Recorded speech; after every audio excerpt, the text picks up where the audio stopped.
యక్షులని ఉపదేవతలుగా భావిస్తారు.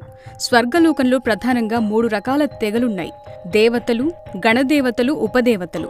వీరిలో దేవతలు మరణం లేనివారు. వీరికి రాజు ఇంద్రుడు. గణదేవతల్లో 12 మంది ఆదిత్యులు, 10 మంది విశ్వదేవతలు, 8 మంది వసువులు, 36 మంది తుషితులు, 64 మంది ఆభాస్వరులు, 49 మంది అనిలసలు, 220 మంది మహారాజకసులు, 12 మంది సాధ్యసులు, 11 మంది రుద్రులు ఉన్నారు. వీరిలో కూడా ఒక్కొక్క జాతికి ఒక్కో అధిపతి ఉంటాడు.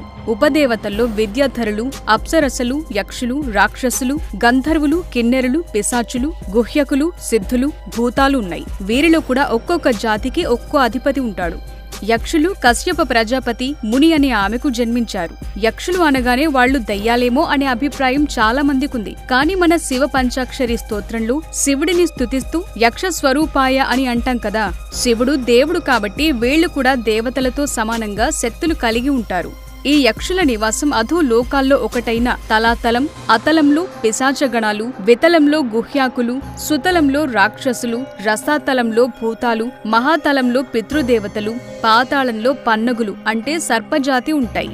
అయితే ఇవన్నీ తలాలు అంటే డైమెన్షన్స్. వీళ్ళందరూ మనకు సమాంతర లోకాల్లో జీవిస్తూ వీరికున్న దైవ శక్తులతో భూలోకంలో కూడా మనుషులతో సమానంగా జీవిస్తుంటారు. వీరికున్న దివ్య శక్తులతో అదృశ్య రూపంలో తిరుగుతుంటారు. మనం వారిని చూడలేం, కానీ వారు మనల్ని చూస్తుంటారు. వారికిష్టమైతే మనకు కనిపిస్తారు. అలానే గోమాతలో సకల దేవతలు, దేవతా గణాలన్నీ ఉన్నాయి. అలా చూసుకుంటే వీరి నివాసం గోమాత యొక్క వామభాగం. వరాహ పురాణంలో ఒక్కో దేవతా గణానికి ఒక్కో పర్వతం నిలయంగా ఉంటుందని చెప్పబడింది. దాని ప్రకారం వీరి నివాస పర్వతం శతశృంగం.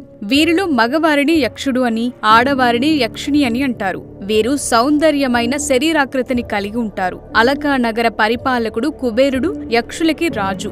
వీరి పని గుప్త నిధులకి కాపలా కాయటం. అన్ని లోకాల్లో ఉన్న నిధులని రక్షించటం వీరి ప్రధాన కర్తవ్యం.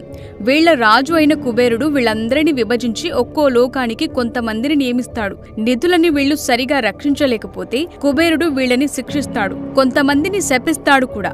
ఇలా శాపాల బారిన పడిన యక్షులు మన పురాణాల్లో చాలా మంది కనిపిస్తారు. వీరిని ప్రసన్నం చేసుకోగలిగితే మనం కోరుకున్నది దక్కించుకోవచ్చని ఉద్దమరేశ్వర తంత్రంలో చెప్పబడింది.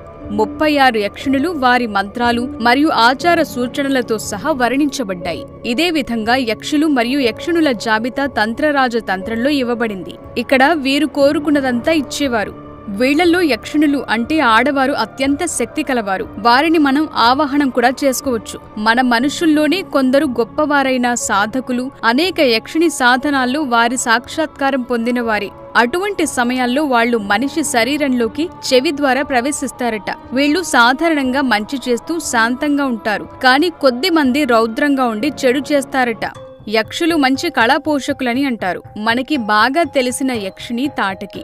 సుకేతుడు అనే యక్షుడు పిల్లల కోసం తపస్సు చేసినప్పుడు నీకు 1000 ఏనుగుల బలమున్న కూతురు పుడుతుంది అని బ్రహ్మ వరం ఇవ్వగా తాటకి పుట్టింది.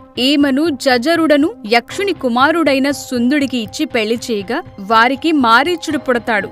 ఒకసారి సుందుడు అగస్త్యుణ్ణి కొట్టడానికి వెళతాడు. అప్పుడు ఆయన ఆగ్రహంతో సుందుడిని భస్మం చేస్తాడు. అది భరించలేక తాటకి మారీచుడు కలిసి అగస్త్యుణ్ణి చంపటానికి వెళితే ఆయన వీరిరువురిని రాక్షసులు అవ్వమని శపిస్తారు. అలా యక్షులు కాస్త రాక్షసులుగా మారారని వాల్మీకి రామాయణంలో బాలకాండలో చెప్పబడింది. యక్షులు రాక్షసులను సోదర జాతిగా మన పురాణ ఇతిహాసాలు వర్ణించాయి. మనకి బాగా తెలిసిన కొంతమంది యక్షులు మణిగ్రీవుడు, నలకూబరుడు. వీరిద్దరిని మద్ది చెట్టులై పడమని ఒక ముని శపిస్తాడు. యశోదాదేవి కృష్ణుని రాయికి కట్టినప్పుడు ఆ మద్ది చెట్ల మధ్యలో నుంచి కృష్ణుడు రోలును పెట్టి లాగటం వలన వాళ్ళకి శాప విమోచనం జరుగుతుంది. యక్షులు దేవతా గణాలే అయినా కొంతమంది స్వార్థపరులకు ఉపయోగపడటం వల్ల, వీరు రాత్రిపూట ఎక్కువగా విహరించటం వల్ల వీరిని భూతాల్లా భావిస్తారు. కనీసం ఒక యక్షిణిని అయినా వశం చేసుకుంటే కామవంచలైన నెరవేరుతాయని తంత్ర సాధకులు భావిస్తారు. వీరు లైంగిక చాపల్య పరులే కాకుండా సూక్ష్మ రూపం ధరించగలిగి నీటి సరస్సులు, భూమి మీద ఉన్న నిధి నిక్షేపాలకు సంరక్షకులుగా ఉండి ప్రాణాలు తీయు కఠినులు కూడా. దైవిక శక్తులు కలిగి అవసరమైనప్పుడు వీరు రూపాలను కూడా మార్చుకోగలరు. ఇలా చాలా మంది యక్షులు జంతు రూపాలు ధరించి తమ కామ కోరికలు తీర్చటం మన పురాణాల్లో కనిపిస్తుంది. అలాగే కొంతమంది యక్షులు మానవ రూపం ధరించి మనుషులతో కూడా కామ కోరికలు తీర్చుకోవటం మన పురాణాల్లో చెప్పబడింది. మహాభారతంలోని అరణ్య పర్వంలో పాండవులు వనవాసంలో ఉన్నప్పుడు ధర్మరాజును పరీక్షించటానికి యమధర్మరాజు యక్షుని రూపంలో అడిగిన ప్రశ్నలే యక్ష ప్రశ్నలు. సో ఇది యక్షుల కథ.